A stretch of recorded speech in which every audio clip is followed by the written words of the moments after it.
Juste pour commencer, donc nous souhaitons vraiment remercier la Pléiade et Christine Tellier en particulier de nous avoir invités à cet anniversaire. Bon anniversaire à vous. Donc on vous propose une intervention en deux voix.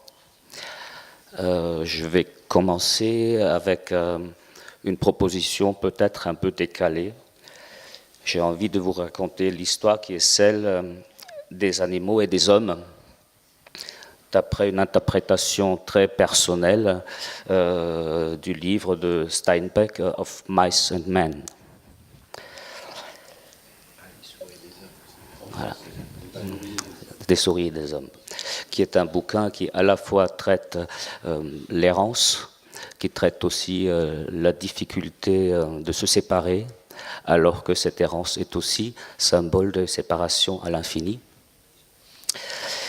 Et je vais m'attacher particulièrement à la relation qu'entretiennent certains de nos publics, et pas que les jeunes, avec les animaux, et en particulier avec le chien.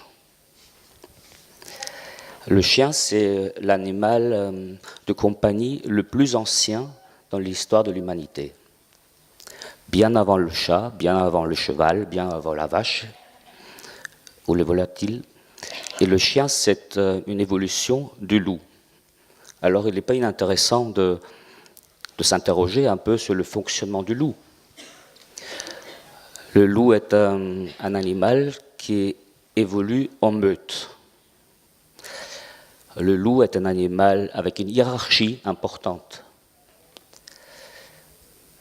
Il y a deux types de loups, ceux qui sont dans la meute et ceux qui sont exclus de la meute, qui deviennent des loups solitaires. Alors pour devenir loup solitaire, ou alors on devient un vieux leader et un jeune prend la place dans la meute et on est chassé de la meute, ou alors un jeune essaye de détrôner le leader de la meute, n'y arrive pas, il ne peut plus garder sa place dans la meute. Il devient donc un jeune loup en errance. Un jour, un peu comme dans Danse avec les loups, un loup solitaire s'approche de l'homme et commence à s'intéresser à cet être à deux pattes. Il est prêt, progressivement, ça s'est fait sur des dizaines de milliers d'années, il est prêt progressivement d'abandonner la meute, il est prêt d'abandonner l'errance et de soumettre, par domestication progressive, à l'être humain. C'est pas inintéressant parce que c'est l'animal qui accompagne nos jeunes dans leur errance actuellement. Donc c'est le loup qui accompagne, l'ancien loup qui accompagne les jeunes dans leur errance. Alors, quelle était la fonction de ces premiers chiens loups auprès de l'homme? La fonction était, la première était celle de l'accompagner au moment de la chasse, et la deuxième fonction du loup était celle de la protection.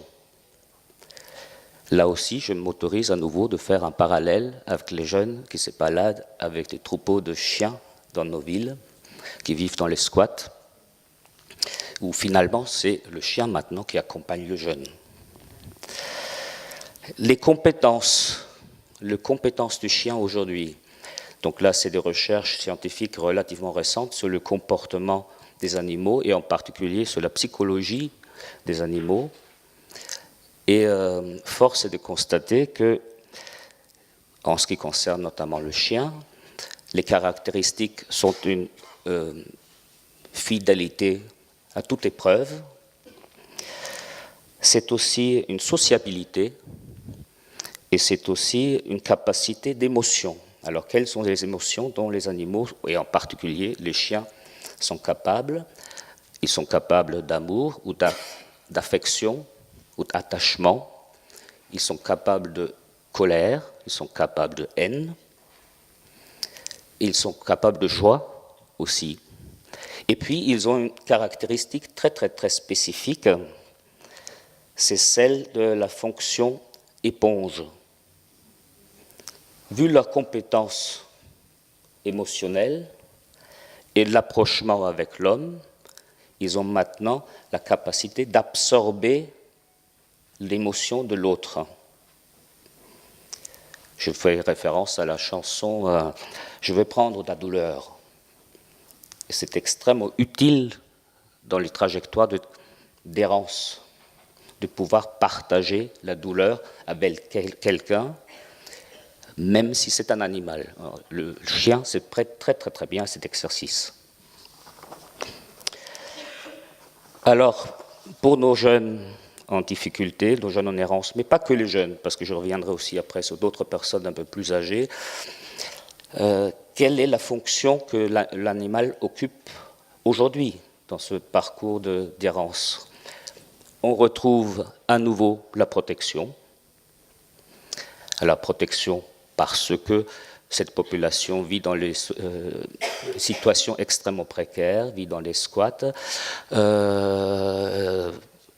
vit aussi dans une tension de violence au quotidien, et que l'animal, et c'est pour ça d'ailleurs souvent c'est plutôt des gros chiens que des Yorkshire, assure, ou des Chihuahuas, voilà, assure au moins un sentiment de protection et de sécurité pour le jeune en difficulté.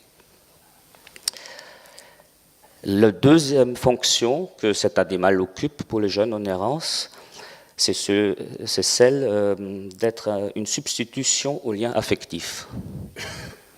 Lien affectif très complexe avec les autres êtres humains, parce que ces jeunes-là sont en rupture avec les institutions telles que nous leur proposons, nous, monde adulte, et qu'ils ne souhaitent plus du tout ce lien-là. Ce qui ne veut pas dire qu'ils ne souhaitent pas de lien social, puisqu'ils développent d'autres liens sociaux dans leur mode de vie, et en particulier avec les animaux.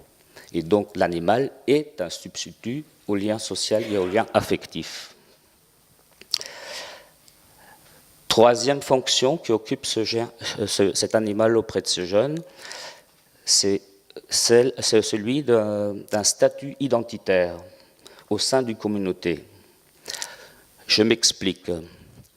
En tout cas, c'est quelque chose que nous avons constaté à Lille, dans certains squats, et aussi à partir de nos carudes. Des personnes qui vivent en communauté dans un squat ne connaissent pas forcément l'identité de l'ensemble du groupe qui occupe le squat. Mais ils sont très au courant sur le génogramme des chiens. Ton nouveau chiot, il vient d'où? Ben, c'est le petit-fils de Rex qui était le chien de. Donc il y a une identification statutaire possible dans un groupe avec cet animal-là. Il y a la transférabilité des émotions, je l'avais déjà évoqué tout à l'heure, et puis une dernière caractéristique, et pas les moindres, parce que je pense que c'est celle-là qui devrait nous interroger sur nos pratiques dans l'accompagnement de ces personnes, c'est des séparations non envisageables. Ce qui pose d'ailleurs des vrais soucis quand il s'agit de se séparer de son animal, si ce n'est que pendant 4 heures pour faire un chantier de tapage. Je ne vous parle pas de faire des démarches administratives dans une mairie, ou éventuellement accéder à un dispositif de soins avec hospitalisation pendant 1 semaine ou 15 jours. Et on ne parle pas des post-cures ou des communautés thérapeutiques pendant 2 ans. Voilà. Donc ça, c'est vrai, effectivement, pour cette population-là, mais c'est vrai aussi pour une population beaucoup plus âgée.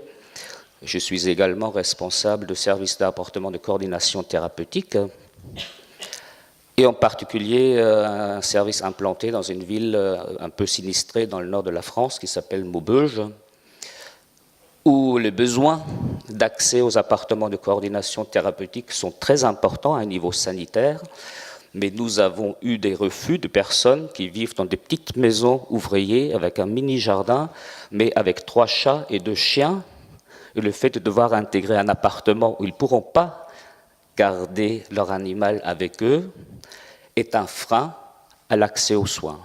Ils préfèrent ne pas accéder aux dispositifs de coordination thérapeutique et de rester dans leur maison pour pouvoir garder leurs 5 animaux.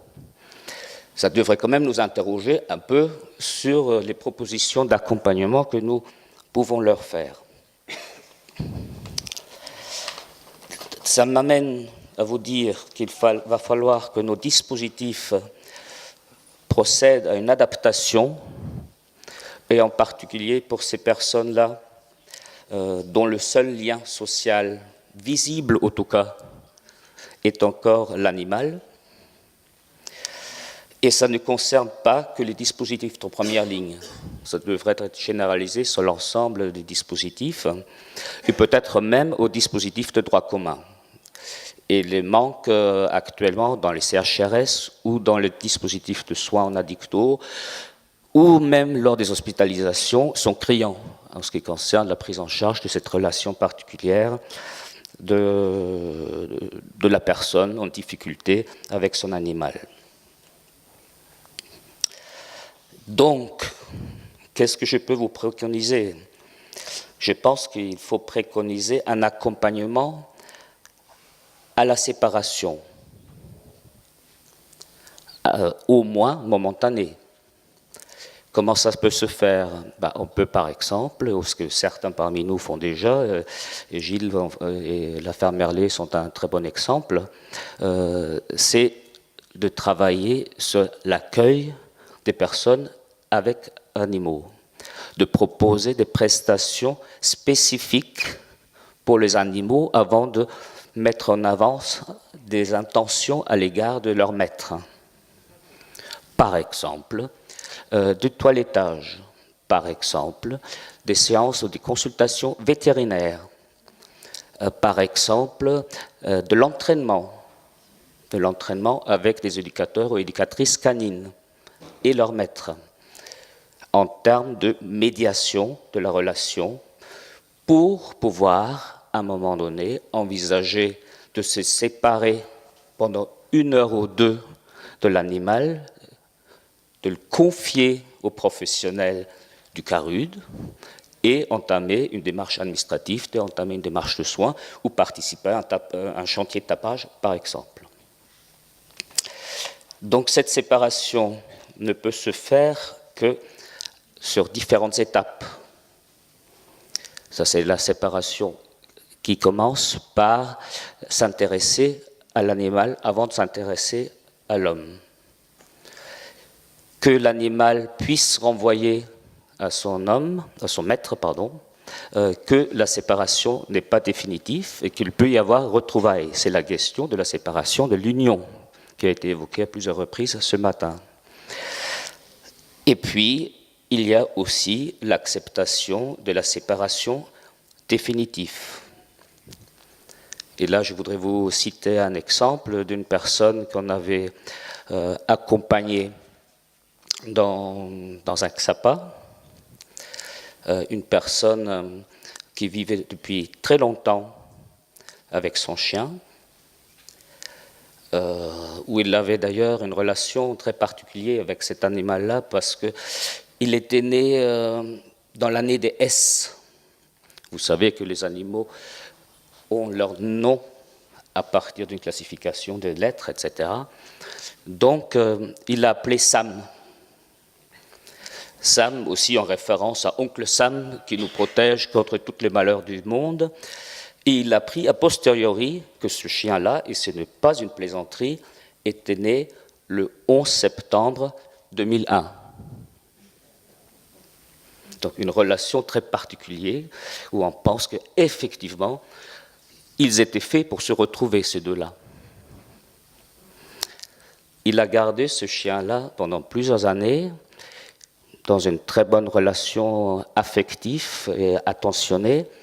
Et puis ce chien, en vieillissant, est tombé malade. Et donc, la question, c'est comment on accompagne la maladie de l'animal, mais aussi celle du maître. Et comment on pouvait l'accompagner sans faire l'impasse de l'évocation de la mort.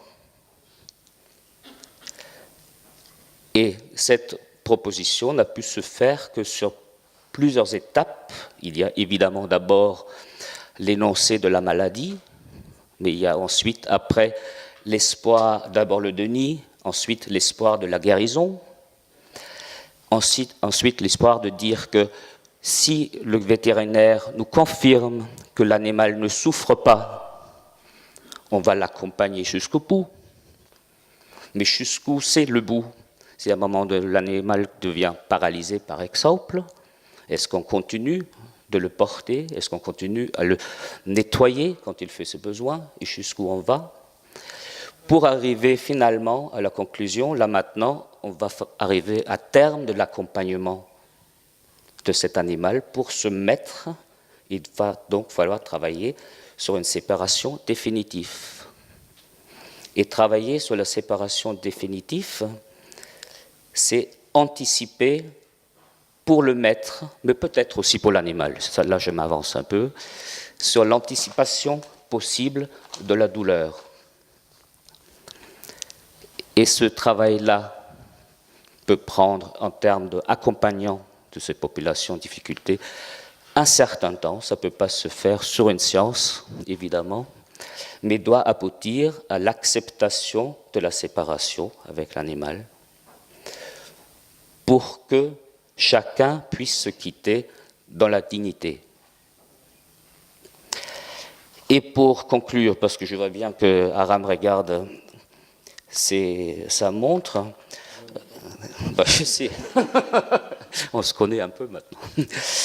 Pour conclure, et sur aussi rester la thématique de ces journées, je pense que croiser nos regards, c'est aussi pouvoir se regarder dans les yeux. Et pourquoi pas aussi dans les yeux de l'animal. Merci pour votre attention.